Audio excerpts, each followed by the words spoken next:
Wel, bore da I chi gyd, a ga i'n y lle cyntaf ddiolch yn gynnes iawn I chi am y gwahoddiad I gael bod yma I ymuno efo chi ar gyfer Oedfa Eglwys y Crwys y bore yma.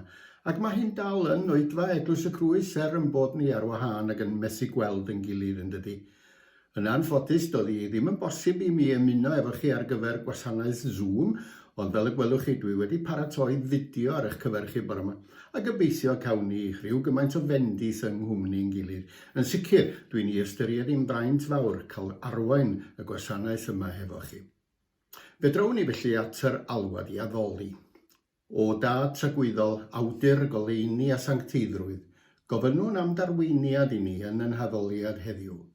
Fel y bydd ein gwefusau yn dyfoli, ein myfyrdod yn dyfawrygu, am bywydau yn dogoneddu. Arwain ni at ysbryd, a sancteiddian myfyrdod a'n mawl. Amen. Ac mi drawn ni at yn hemyn cyntaf. Rhif 600 yn caneuon ffydd, ac na byddwn ni'n clywed yn gilydd yn canu, dwi'n gobeithio teimlwch chi'n rhydd I ymuno yn yr hyder a'r gobaith sy'n cael ei mynegu yn yr emyn hwn. Rhif 6.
Rydyn ni'n dilyn yr rhestr ddarllen ryngwladol ar gyfer yn darlleniad y bore yma, ac mi fydda I bob amser yn cael gwefr arbennig wrth feddwl bod na eglwysi ledled y byd yn astudio yr un rhan o'r ysgysur ac y byddwn unan I darllen y bore yma. Ac mae'r darlleniad yn dod o Efengil Ioan, fel y gwelwch chi, pennod 3 ac adnodau 14 I 21. Darlleniad byr iawn ydi o, ond feddylwn I fod yn ei osod o'n ei gyd-destun dymil cyn yn bod ni'n troi at yr adnodau hunan. Os awn ni nôl I ddechrau'r bennod yma, mi welwn ni bod na ddyn pwysig iawn o blith y Phariseaid wedi mynd I weld yr Iesu liw nos yn y tywyllwch, dyn o'r enw Nicodemus. Rwan, fel mae'n digwydd, mae gen I ryw frith sgôm mod I wedi cael y fraint o sôn am Nicodemus wrth chi unwaith o'r blaen, a dwi'n siŵr y byddwch chi gyd yn cofio'n union beth wedis I bryd hynny. Wedi'r cwbl dim ond 4 blynedd sydd ers hynny. Pharisead mawr iddo lanwad oedd Nicodemus, ond eto mae'n amlwg bod ganddo fo gryn feddwl o Iesu Grist. Mae o'n deud wrtho, Rabi, da ni'n gwybod fod I'n athro wedi cael danfon gan Dduw I'n dysgu ni. Ond mae Iesu'n I ateb o trwy ddweud, dwyt ti'n deall dim am Dduw, ac oni bai dy fod ti'n cael dy ail-eni o'r newydd, o'r ysbryd, fyddi di byth yn deall. Ac mae o'n dechrau i addysgu fo drwy gyfeirio at y cyfnod pan oedd yr hen genedl yn yr anialwch yn teimlo'n ddiflas a digalon. Roedden nhw wedi bod yno ymron i 20 mlynedd, mae'r cyfnod bron a dod i ben, ond mi ddechreuon nhw ddiflasu, troi cefn ar Dduw a chwyno am ei byd wrth Moses. Ac yna mi ddas plaw nadroedd gwenwynig i'w poeni nhw, ac maen nhw'n argoeddedig mae Duw sy'n dial arnyn nhw am gwyno. Mae'r hanes ar gael i ni yn llyfr Niwmeri, a rydyn ni'n deall yn y fan honno bod Moses wedi gofyn am help gan Dduw. A'r cyfarwyddyd gafodd o, oedd i wneud delw o neidr neu sarff bres a'i rhoi hi ar ben polyn, a chodi'r polyn i bawb weld y sarff. Mi fydda hynny'n canolbwyntio i meddyliau nhw, ac os oedd unrhyw un yn cael ei frasu gan neidr, mi fydda'n cael ei iachau. A gyda llaw, mae neidr ar bolyn yn dal i fod yn symbol o'r byd meddygol hyd y dydd heddiw, yn dydi, ac yn cael ei ddefnyddio gan y gyfundrefn iechyd y byd enghraifft. A dyna lle mae'n darlleniad ni yn dechrau'r bore yma felly, fel mae Iesu Grist yn egluro wrth Nicodemus am Moses a'r hen genedl yn yr anialwch. Ac fel hyn felly mae'r darlleniad yn mynd, a geiriau Iesu Grist ydyn nhw gyda llaw. Cododd Moses neidr bres ar bolyn yn yr anialwch. Bydda i, mab y dyn, yn cael fy nghodi yr un fath. Bydd pawb sy'n credu yno fi yn cael bywyd tragwyddol. Ydy mae Duw wedi caru'r byd cymaint nes iddo roi ei unig fab mwyn i bwy bynnag sy'n credu ynddo beidio mynd i ddistriw, ond cael bywyd tragwyddol. Oherwydd anfonodd Duw ei fab i achub y byd. Dim i gondemnio'r byd. Dydy'r rhai sy'n credu ynddo ddim yn cael ei condemnio. Ond mae'r rhai sydd ddim yn credu wedi condemnio eisoes am ei bod nhw wedi gwrthod credu y mab unigryw Duw. Dyma'r dyfarniad. Mae golau wedi dod i'r byd, ond mae pobl wedi caru'r tywyllwch yn fwy na'r golau. Pam? Am ei bod nhw'n gwneud pethau drwg o hyd. Mae pawb sy'n gwneud pethau drwg yn casáu'r golau. Maen nhw'n gwrthod dod allan i'r golau rhag ofn i'w gweithredoedd gael ei gweld. Ond mae'r rhai sy'n niddydd i'r gwir yn dod allan i'r golau, ac mae'n amlwg mai Duw sy'n rhoi'r nerth iddyn nhw wneud beth sy'n iawn. Ac mi gawn ni fanylu ymhellach ar y darlleniad yna yn ystod y myfyrdod. Gawn ni blygu pen mewn gweddi.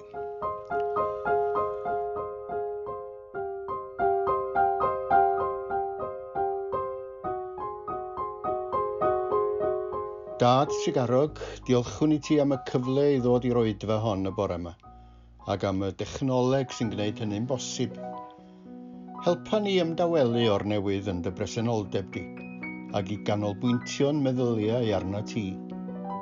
Dyn ni'n gwneud hynny nid am yn bod ni'n teimlo'n ddigon da i gael perthynas efo ti, nid am yn bod ni'n gymwys ac yn deilwng i heiddi cael cymundeb efo ti, ond yn hytrach o Dad, am yn bod ni'n sylweddoli yn bod ni angen help i fyw yn y byd toredig sydd o'n cwmpas.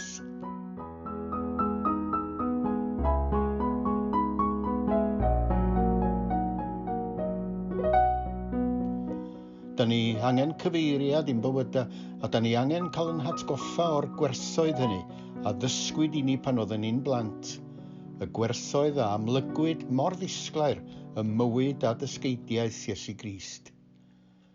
Da ni'n diolch y bore yma o Dad. Mae yno ti yr ydyn ni'n dysgu cyfrinach a gorfoledd byw.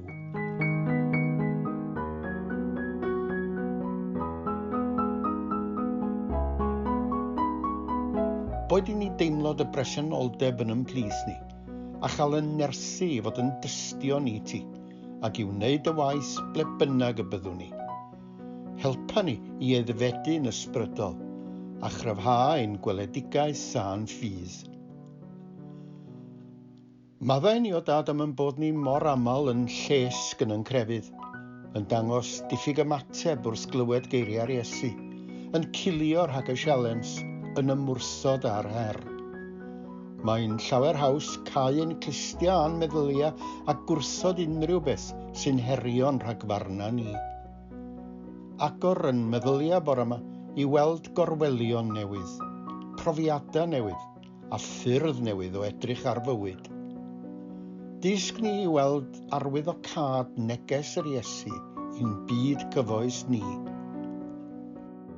Rho'n ers i ni wynebu her yr Efengil i sylweddoli nad ydy geiriau Iesu Grist ddim wedi bwriadu i wneud i ni deimlo'n gynnes ac yn glud, ond yn hytrach i fod o'n gosod sialens i bob un ohono ni i weithio lles yn cyddynion, i wneud y byd yma yn lle gwell i fyw ynddo.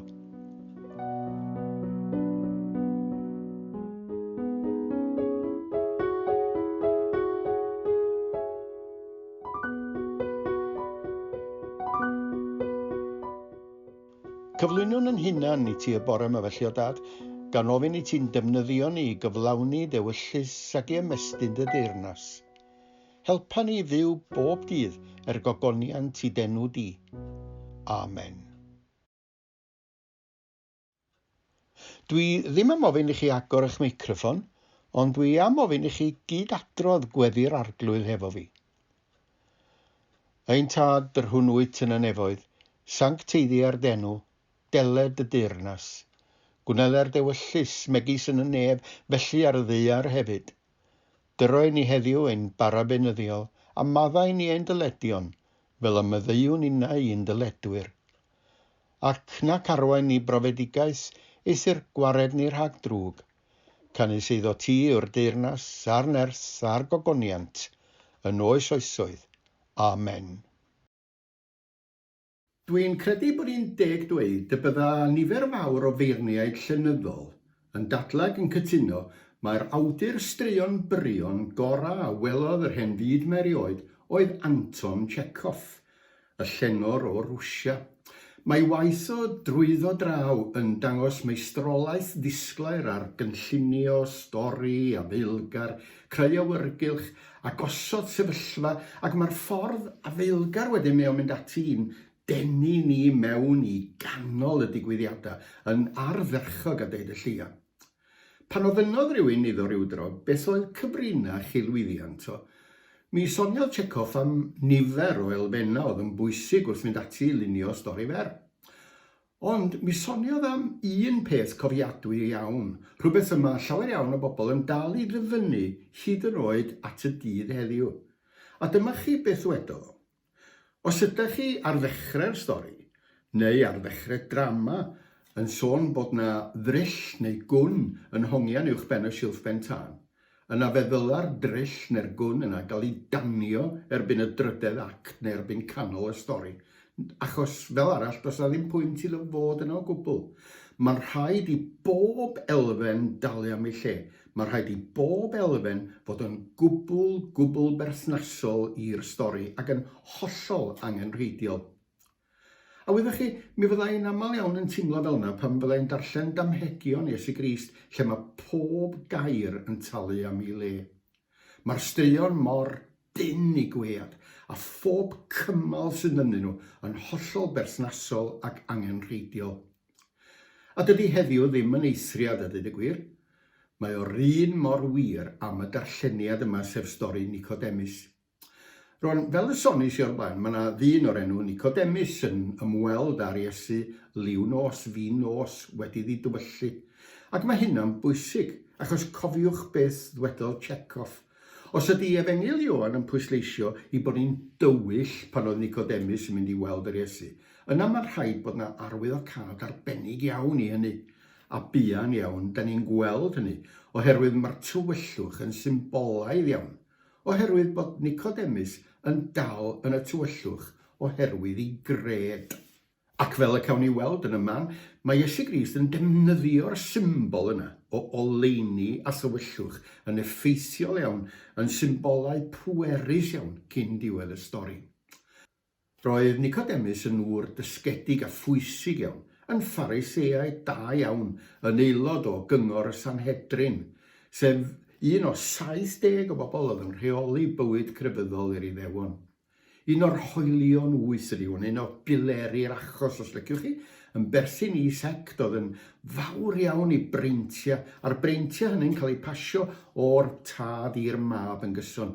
Dweud y gwir, mae rhywun wedi disgrifio sect y Sanhedrin a'r Pharisiaid fel busnes teuluol. Dyna oedd y drefn, nhw oedd y gwybodision, a ganddyn hwr oedd y grym. Ac mae hwn wedi dod i weld Iesu Grist. Nad oedd yr Iesu ar y pryd yn neb o bwys a dweud y gwir, pregethwr teithiol o Galilea, heb unrhyw rym, heb fawr o ddylanwad chwaith, ac eto mae Iesu Grist yn derbyn ymwelydd yn y tywyllwch. Mae Nicodemus wedi dod liw nos rhag ofn i neb i weld o'n dod. A'r peth cyntaf mi o'n wneud ydy cyfarch i'r Iesu drwy ddweud, Rabi, mi wyddon ni dyfod ti'n dod oddi wrth Dduw, oherwydd fydda neb arall yn gallu wneud y pethau wyt ti'n ei gwneud, ond i bai bod Duw yn ei helpu fo, yn ei cyflawni nhw drwyddo fo. Ond yn hytrach na derbyn y ganmoliaeth yna, mae Iesu Grist yn troi ti min ato fo. Mae o'n troi ato fo ac mae o'n ei ateb o fel hyn. Yn wir, dwi'n dweud wrtho ti, ond ei chaiff rwy'n ei eni o'r newydd, ni all weld teyrnas Dduw. Wel, mae Nicodemus drian yn y niwl. Sut y gall neb gael ei eni o'r newydd, meddwl fo, ac yn tan hen?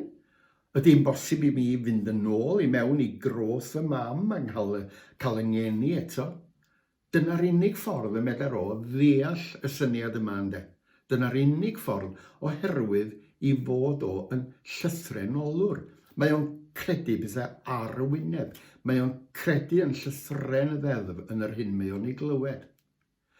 A dyna chi rybydd clir yn fanna falle yn Efengil Ioan, na ddylen ni ddim cymryd pethau'n llythrenol. Nid felly mae'r Efengyla wedi bwriadu nag yn enwedig felly Efengil Ioan, achos mae'r Efengil yma'n pwysleisio dro ar ôl tro greda i drwyddi draw, na ddylen ni gymryd pethau'n llythrenol. Ac eto, yr union Efengil yna y mae pobl yn tueddu i'w chymryd yn llythrenol. A rwan dyma, Iesu Grist yn troi at Nicodemus ac yn dweud wrtho fo, dydy cael eni'n Phariseiad yn golygu dim ger bron Duw. Dydy mwynhau'r breintiau yma rwyt ti'n ei mwynhau yn golygu dim ger bron Duw. Does na ddim o'r fath beth â genedigaeth fraint tra mae Duw yn bod.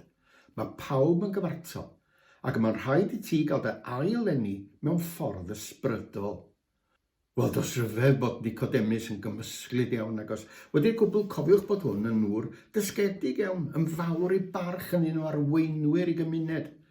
Ac mae Iesu Grist yn dweud wrtho, y dylai fo anghofio am bopeth mae o wedi dysgu, ac y dylai fo ymddwyn fel plentyn newydd anedig. Mae'n rhaid iddo fo ail feddwl am bopeth am ei grefydd. A cofiwch, hwn fel dwi'n dweud sy'n dyn wedi drwytho, wedi wreiddio'n ddofn mewn defodaeth, mewn credo ac mewn crefyddoldeb, os gael ddefnyddio'r gair yna. Dyna di fyd o.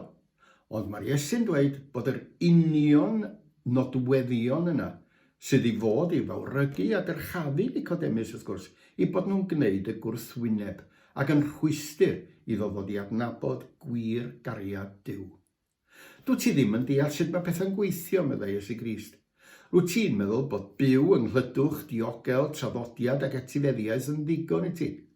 Ond, cofiad i bod y gwynt yn chwythu i bob cyfeiriad. Ti'n clywed i sŵn, ond dwyt ti ddim yn gallu dweud o ble mae'n dod, nag i ble mae'n mynd. Hynny ydy, dweud mae'r Iesu wrtho fo ynde, na fedrwn ni ddim dal ysbryd Duw mewn credo nag enwad, na hyd yn oed mewn darnau o'r ysgrythur. Mae angen i ni fod yn agored ein meddyliau i dderbyn syniadau newydd, yn barod i dderbyn newidiadau ar hyd yr amser. Mae'n rhaid i ni beidio bod rhy set yn ffyrdd, yn rhy gaeth i ddefod ac arfer. Ac mae honna siŵr o fod yn wers i bob un ac yn rhybydd i bob un ohono ni'n dydy. Hyd yn oed heddiw, mae yna rai sydd yn cael yr argraff mae pobl gul iawn ydyn ni Gristnogion yn does. Pobl sy'n arbenigo ar gondemnio a deud y drefn a gwrthod unrhyw un sy'n methu cydymffurfio. Pobl sy'n edrych lawr yn trwyna ar eraill ac yn cael nhw allan. Mae angen i ni ail feddwl, meddai'r Iesu. mae angen i ni gael yn aileni. I rai carfannau o fewn yr eglwys, ystyr hynny ydy bod chi'n mynd drwy fwlch yr argyhoeddiad, a'r syniad yna bod rhai pobl yn cael eu trawsnewid ar amrantiad mewn fflach unwaith ag am byth. A dyna chi'n ddiogel am weddill eich oes a hyd at dragwyddoldeb am hwnni. Ond y gwir ydy mai nid dyna be ddeudodd yr Iesu yn fan hyn yna ge. Camgyfieithu ydy hynna. Hyd y gwela i o ddarllen gan gweithio ysgolheigion yma acw, gan rai sydd wedi astudio y testun gwreiddiol, mae Arfon Jones wedi taro'r hoelen ar ei phen pan mae o'n dweud rhaid i chi gael eich aileni oddi uchod. Hynny ydy, rhaid i chi gael eich aileni mewn ffordd ysbrydol. Meddwl am bethau mewn ffordd wahanol. A sylweddoli falle nad un digwyddiad dramatig ydy aileni yn aml iawn, ond proses hir o chwilio ac amau a phrofi a thyfu mewn ffydd. A wyddech chi beth sy'n ofnadwy o drist? Mae Iesu Grist fan hyn yn sôn am aileni fel rhywbeth cynhwysol, cyfartal yn croesawu pawb, lle da ni gyd yr un fath. Ond mae yna garfanna o fewn yn eglwys Gristnogol ni yn does, wedi troi hwnna ar ei benni lawr.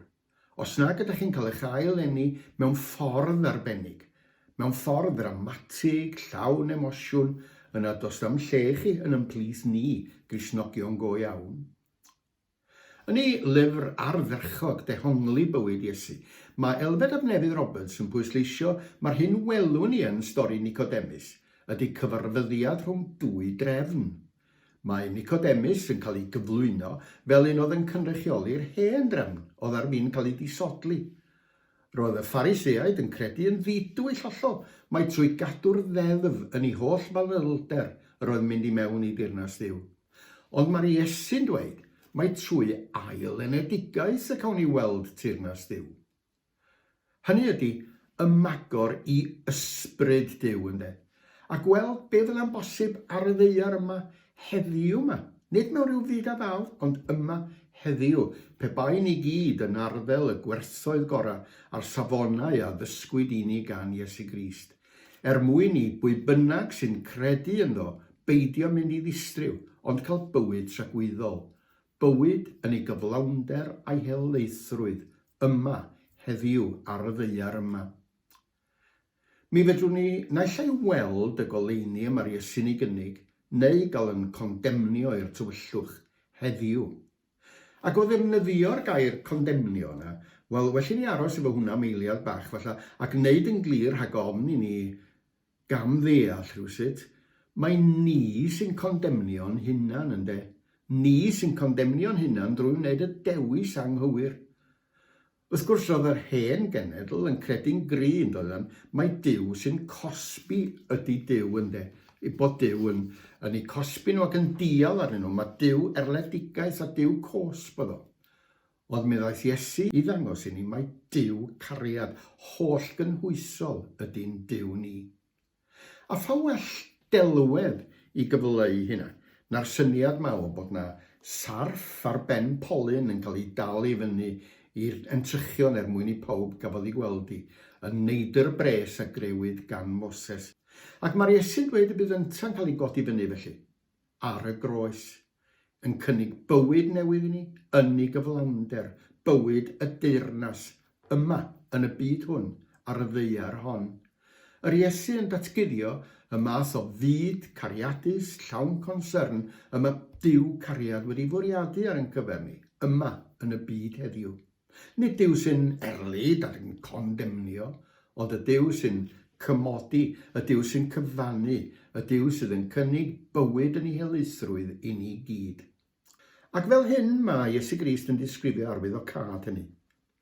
Mae'r golau wedi dod i'r byd, ond mae pobl wedi caru'r tywyllwch yn fwy na'r golau. Pam? Am ei bod nhw'n gwneud pethau drwg o hyd. Mae pawb sy'n gwneud pethau drwg yn casáu'r golau. Maen nhw'n gwrthod dod allan i'r golau rhag ofn i'w gweithredoedd gael ei gweld. Ond mae'r rhai sy'n nifydd i'r gwir yn dod allan i'r golau, ac mae'n amlwg mae Duw sy'n rhoi nerth iddyn nhw wneud beth sy'n iawn. Rydyn ni gyd wedi bod yn troedio y tywyllwch i ryw raddau dros y flwyddyn ddiwethaf ma'n dod. Yr her o hyn ymlaen fydd peidio a bod ofn camu allan i'r golau wrth i'r cyfyngiadau lacio ynde. Os edrychwn ni o'n cwmpas yng ngwledydd Prydain heddiw, yma yn y Gymru Gymraeg hyd yn oed, mae hiliaeth yn rhemp. Mae'n dod yn fwy a mwy amlwg fod Covid-19 yn effeithio fwy ar bobl dlawd nag ar y cyfoethog. Ac wrth i'r rhithr fynd rhagddo i brynu cyflenwadau o'r brechlyn, mi wyddon ni'n iawn mae'r gwledydd tlawd fydd yn dioddau. Mae yna blant yn dal i fyw mewn tlodion cwmpas ni mhobman. Mae nifer y teuluoedd sy'n ddibynnol ar y banciau bwyd yn gwbl anerbyniol yn dydi. Dyn ni'n byw mewn cymdeithas anghyfartal, lle mae anhegwch yn dderbyniol bellach. Mae yna ormod o bobl fregus yn cymdeithas ni. Gormod o weiniaid yn byw ar drigaredd cyfundrefn anheg. Pan ddaw y cyfnod clo i ben, mae yna le boeni falle byddwn ni'n dechrau llithro nôl i'r hen normal mewn sawl ffordd yn does.